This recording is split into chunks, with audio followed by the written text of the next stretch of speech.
Hello, my dear friends. Hello, my dear listeners. How are you all? I hope you are doing best in your situation with utmost honesty and love. So, let's start the next part of our story, which we have started yesterday. And the story was The Four Swindlers. This story is taken from the book Bengal Fairy Tales written by Francis Bradley-Birt, and this book was illustrated by Abanindranath Thakur.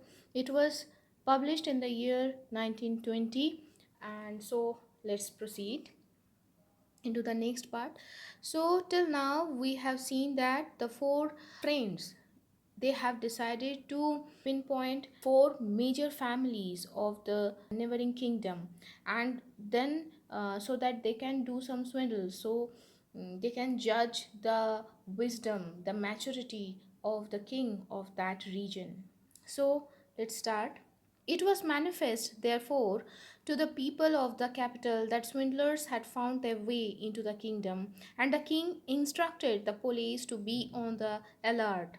The friends had in the meantime reached the capital and were making preparations to begin swindling on a grand scale. They had cheated two men, the ferryman and the confectioner, who were illiterate and stupid, but that was nothing in comparison with what they were meditating. At the chief seat of government, the four foremost families were the kings, the prime ministers, the chief merchants, and the quotas, and this they selected as their intended victims.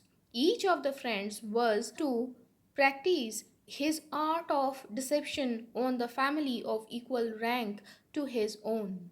In a short time, they became masters of the secrets of these families and began their work, each taking his turn.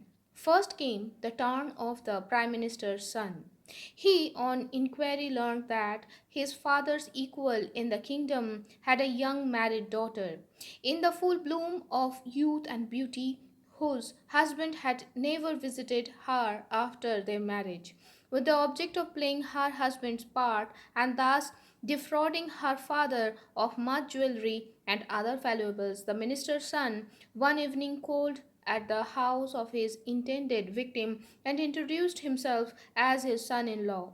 The old man was not in a position to judge whether the young man was in reality his daughter's husband or not, for he had not seen the latter since the marriage many years before. But in the circumstances, there was no reason for doubt, since no stranger was likely to venture to make such a pretension. The Prime Minister accordingly received his supposed son in law with great cordiality. The good news was received in the zenana, which, in celebration of the joyous event, resounded with the noise of conch shells and ulus. Great festivities took place, after which the pseudo son in law was shown to his apartments, and the ladies busied themselves in decorating the Prime Minister's daughter as gayly as possible. When she was bedecked to their station, they took the bashful girl, trembling with emotion, into her husband's apartments and left her with her supposed lord, who, on seeing her, became a prey to diverse feelings: admiration at the beauty of the girl before him, pity at the ruse he was practicing on the innocent creature, and fear of succumbing to temptation. But however intense his feelings, they soon yielded to his desire for success in the enterprise. Assuming a false gravity and sadness, he thus addressed the girl: I see you do not value me in the least. Well, I deserve this for not having seen you so long. But surely these are not your best garments. Your jewels are of the poorest kind. This is an insult to me. I will never again touch the threshold of this house until I can make you fitting presents. The girl was much affected by this tried sobbing. She ran out of the room to her mother, who, on hearing her report, brought out the most precious gems in the house and bedecking her with them. led her back to her husband's apartments and left her there. Her supposed husband, in order to avoid making any such overtures as might afterwards give rise to scandal, feigned to feel unwell and very drowsy, and fell into a pretended sleep. The girl therefore could not do otherwise than fall asleep too.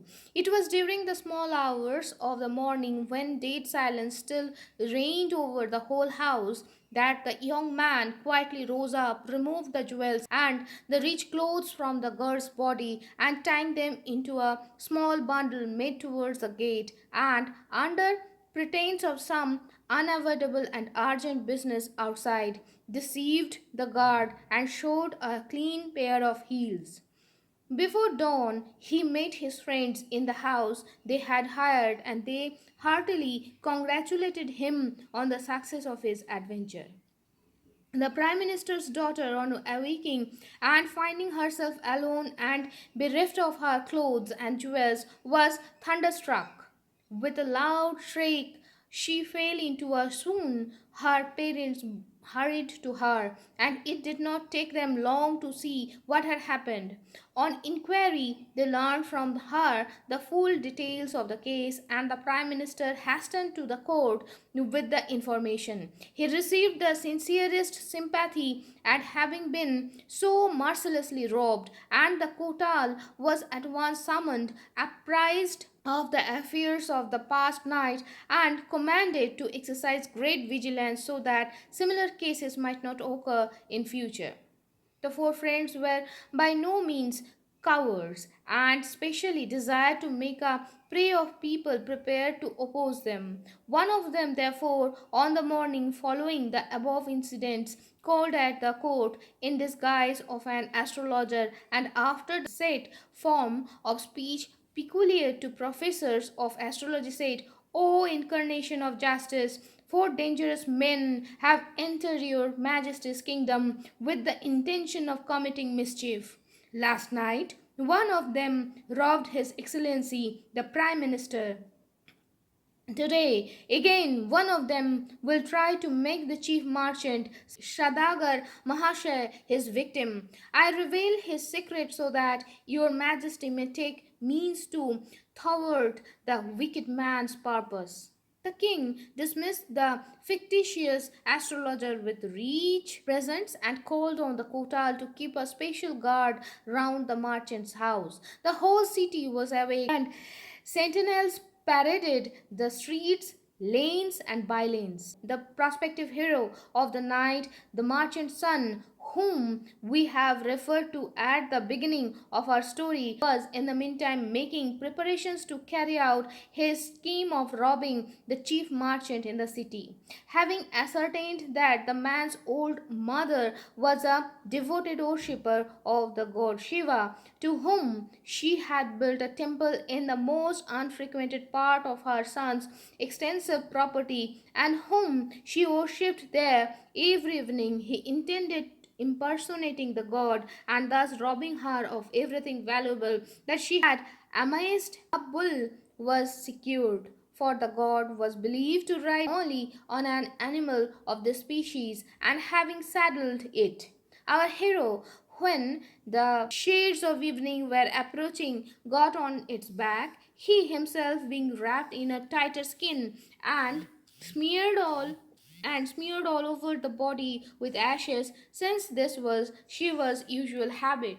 Like the god, he carried a horn in his hand, and thus equipped, he proceeded to the temple through a jungly path, the facsimile of him whom he represented. He reached the temple while the merchant's mother was engaged in devotional exercise with bum bum bum, the supposed watchword of Shiva. He burst into the room riding the bull. The old lady looked up, and beside herself with joy on recognizing him whom she took to be her tutelary god, she made ovations after ovations, and when the prostrations were over, stood before him with folded palms. Her visitor played his part to perfection and said, "My daughter, I am very much pleased with you and your devotions.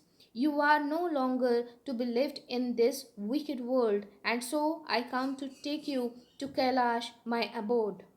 At the words, the Sadagar's mother was greatly moved, shed tears of joy and gratitude, and expressed instant readiness to be taken into the celestial country.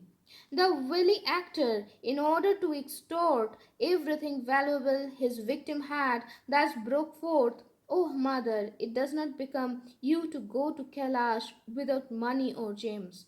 Present them to your mother, Bhagavati, and your brethren, Nandi and Ringi, my faithful attendants." So, my dear friends, today we are going to stop here and we will move forward tomorrow with the next part of this story so that we can reveal what happened next. So, till then, be happy, be jolly, be healthy, and Shubhamastu.